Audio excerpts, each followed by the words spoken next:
fresh take on a Marvel movie in that it was smaller, not smaller pun-wise, but it really was. And it had, sorry, I didn't mean to cut you off, Michael. I do apologise. Go on, go on. No, well, I was going to say it had one of my favourite childhood heroes. It had Thomas. Not the ginger one we're looking at. So, but it was just, and it was also so funny. Yes. You know, different kind of humour to Deadpool, but it was also very much an ensemble movie. I'm looking at my old review here. That's why I went back on I blog a lot, so I have a film review blog. So yeah, one of the things I remember about it, I'm reading here, was that it's very much an ensemble film as well, because there was a lot of screen time for about 3-4 different characters, which is also not what I was expecting. Yeah, I mean, when you saw kind of seeing the Avengers building for the first time, I was like, whoa, and then we got Falcon. That was a bit of a disappointment to me, because I don't really like Falcon. Oh. So that's harsh. Why don't you like Falcon? I don't know. It's not the fact that I don't like Anthony Mack or anything like that, because I mean he's a good actor. I've just watched him on the Adjustment Bureau there the other night again, which I haven't seen since the cinema. Yeah, which is a really good show. So you should actually check that out too. I don't know. It's like you know, we can't get anybody else here. Have fun. You know. Well, I presume that was the reality of it. I presume that was the reality of having him. I like him well enough. Is it Falcon in the movies you don't like, or do you like? What about in the comic books? Have you read much Falcon in the comic books back in the years gone by? Okay, no. I'm doing a thing at the moment where I'm reading all the 70s Marvel comics. I've pretty much read everything of Captain America from like 71 through to 78, 79 over the last 3-4 years, as well as other titles. And I like Falcon well enough, but I think he's kind of not needed as a character in Captain America. Aye. Him and Captain America throughout the 1970s, which is where I'm reading from, they're constantly bickering and fighting, and Falcon seems to have a chip on his shoulder constantly about not being as good as Captain America, which gets old after like 10 issues. But I like him well enough in the movies, and I agree that he was probably an Ant-Man because, practically speaking, getting Iron Man... it just wasn't practical to get anyone else. Yeah. And talking about Iron Man, I really wish they would do another Iron Man movie. Well, I would love one, yes. I mean, they were talking about an Iron Man 4. Yeah, that was about, last I heard about 2 years ago, was 1 minute they were doing it, the next minute Downey said no. But he signed up for all the Avenger films. So, you know, I would like them to do another standalone, really, because the rest of the stuff they're putting out, I don't think I have much interest in it. Really? Yeah, it's like, I'm kind of half looking forward to the next Thor film, but I was disappointed with Thor 2. Oh, I loved Thor 2, so I loved the first one. I preferred the second one, I think. Yeah, you know, I don't know, it's kind of, I get the feeling of, what do you call that film? Riddick. Chronicles of Riddick. From the second film? Yeah. Oh, yes, I know you're Vin Diesel. Yeah, it could have just been really more from the alien landscapes. It's the design now. That's what it's from. And I really enjoyed Chronicles of Riddick, which I didn't expect to enjoy. Because I love Pitch Black as well. But I think it was because of Karl Urban, really. And that. But I don't know. I'm a kind of very mixed bag kind of person. One minute I'll kind of like the idea of something, and then I'll go off it pretty fast.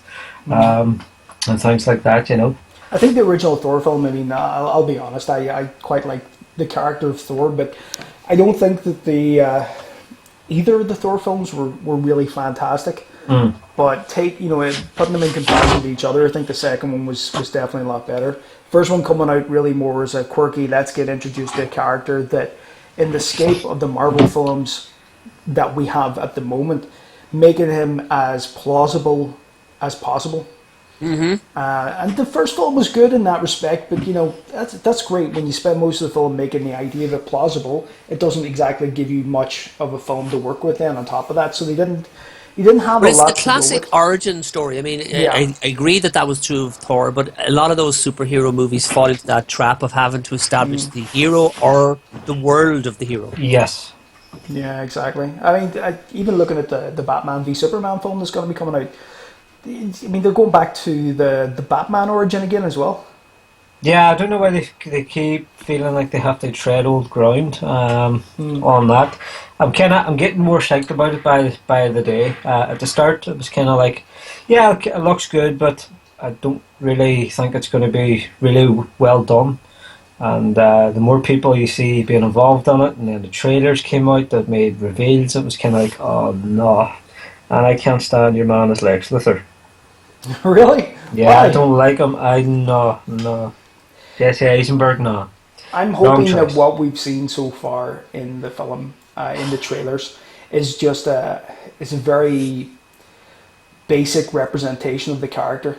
I hope so. I'm hoping they don't turn him into like an original 1970s version of the character.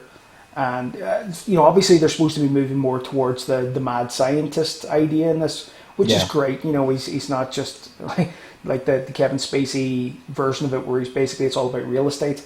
I'm glad they've moved away from that, but again, he does seem quite comedic in the trailers themselves. But Definitely. I think when we get into the film, or at least I'm hoping when we get into the film, we're going to have a darker and deeper character than that. Because Yeah. if we're just going to take the trailers from the value that we see on the screen, then again, and you guys have heard me saying this so many times, fuck it because of Ben Affleck's smirk, right? I'm just saying, take his smirk and he can get the hell out of the film, you know.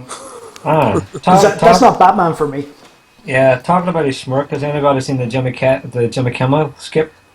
Yes. Yes, that was actually quite excellent. Yeah, that was Loved really it. well done. Yeah. Loved So it. it was, Loved it. Loved it. Very especially funny. especially at the end, it was really really good. So it was. But with Batman, I mean, it looks like they're trying to pack too much on it. I'm sorry, I'm getting Yes. cut off because every time I look at the screen, I'm seeing Tom talking about something from ages ago on the delay. So Well, don't look at the screen then. I'm trying not to, but I can't stop looking at I know I'm gorgeous. Michael's caricature as well. Um, That but- that too is also gorgeous. what I'm actually looking forward to, I hate the way they've done, well, spoilers ahead, Doomsday. Everyone's seen the trailer, everyone's going, right, we think we know what it is, it's Zod. But the fact now that they have announced an R cut, that's what I'm most excited for. Oh, the R-rated one, is that what Yes. Hmm. Okay. Yes, because we're going to get more. In the 2.5 hours they have, there's going to be too much stuff packed on. It's not going to be fleshed out enough. I don't know why they're just not putting the two in the cinema at once. Well, my reaction when I saw the R-cut thing come out, it was during the week, was it? Or Yeah, it's it just was over just week? last week. Yeah. Yeah, just Yeah, I was like, is that just a knee-jerk reaction to the success of Deadpool? Well, according to Snyder, no. According to it is to do with the success, but it's not like a knee jerk. They're saying that it's something that they were going to do anyway, because they want both adults to enjoy it as well as kids. It is good. It is a kids' film. At the end of the day, it's a superhero film, but it's because he's doing what he did with Watchmen, and that kind of makes me look forward to it because I mean the director's cut of Watchmen was so much better than the theatrical cut. Okay, I've not seen the director's. I quite enjoyed the theatrical cut. I mean, yeah, it was okay, and I wouldn't be familiar at all with the comic book. But I saw the movie, and I was like, yeah, that's okay. Yeah. But I've heard, yeah, that the other version is superior. It is. It is superior, but then I suppose it all comes down to personal preference as well. Really, if you want to put that extra time into it as well. But I've confidence in him with this. I mean, you had Watchmen, and then every other film he's done after that's kind of been pants. Yeah, what was your take on Man of Steel? Man of Steel was just Superman 1 and 2 redone over again. Which Tom, seems what to do you be- think? When you're talking about his past films, you would have looked at Watchmen, and I think when we walked out of the cinema, the first thing I turned around and said to you, Frankie, was, you guys were asking each other what you thought of it, and you're kind of giving each other opinion. You asked me, and I said just that, a lot of blue cock. And I think whenever it comes to the Superman film, Man of Steel, just a lot of blue tint. really in the film. I think they were trying to create more an atmosphere with the film than actually giving it much of a story. Yeah. And that's kind of where it fell short, because you saw a fantastic and epic trailer, one of the best superhero trailers I've seen for a long time coming out whenever they put out the Man of Steel trailer originally. And it got everybody so hyped up. It was like the Phantom Menace the first time it came out.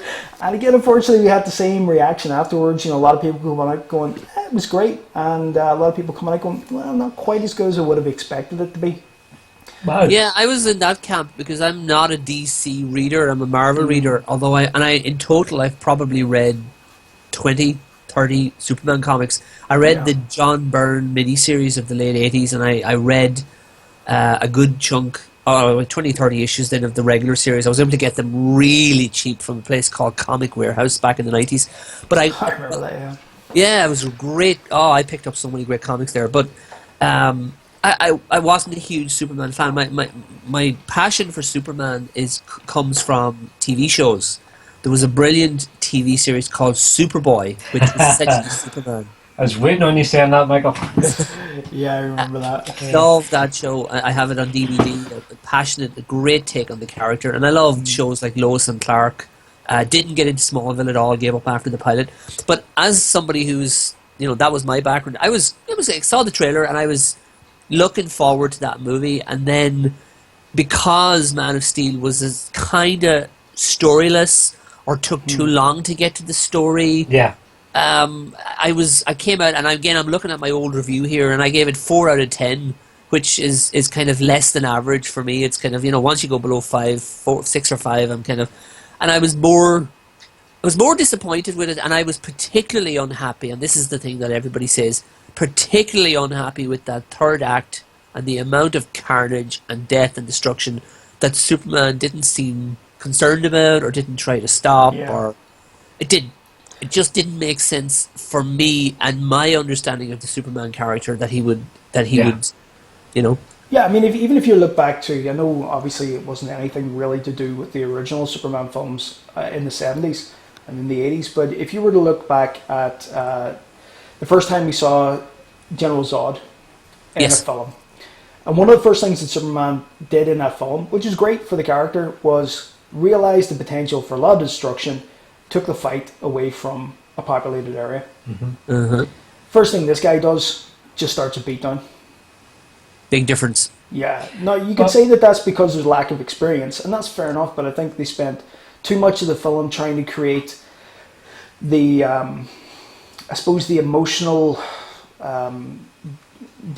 purpose of the character. His background, his solitude, the whole thing with his family, the reason why he does things, but there's far too much time spent, but it wasn't necessary, and in the end, he did just come down to, it kind of felt like, do you remember the Incredible Hulk film, where they did so much of the trying to show the character and why he had his psychological problems. This is the Eric Bana one. The Eric Bana one, yeah.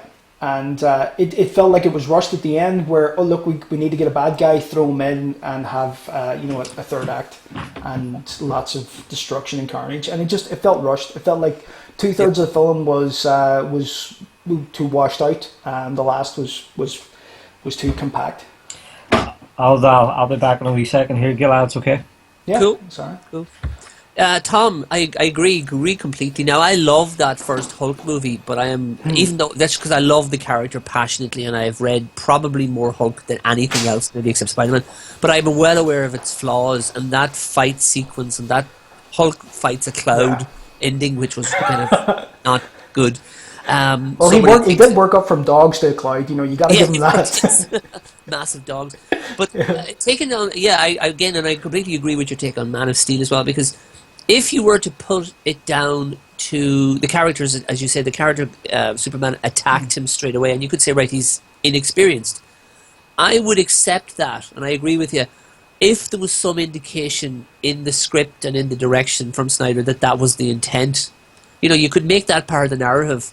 Yeah, exactly. But the ending was, it was so, that final couple of scenes, there seemed to be none of the characters seemed to be aware of the consequence of what had happened, and it all seemed like only the audience now was aware of